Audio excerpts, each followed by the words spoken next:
If you're experiencing a login timeout error on LexisNexis 2026, follow these simple steps to resolve the issue quickly.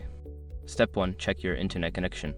Ensure that your internet connection is stable and working properly. A weak or intermittent connection can cause login timeouts. Try restarting your router or switching to a different network if possible. Step 2. Clear browser cache. Clear your browser's cache and cookies, as stored data can sometimes interfere with the login process. Go to your browser settings, find the privacy or history section, and select the option to clear browsing data. Step 3. Update your browser. Make sure you are using the latest version of your web browser. Outdated browsers may not be compatible with the LexisNexis platform. Check for updates and install the latest version if necessary. Step 4. Disable browser extensions. Some browser extensions can conflict with website functionalities. Temporarily disable any extensions, especially ad blockers or privacy tools, and then try logging in again. Step 5. Contact support.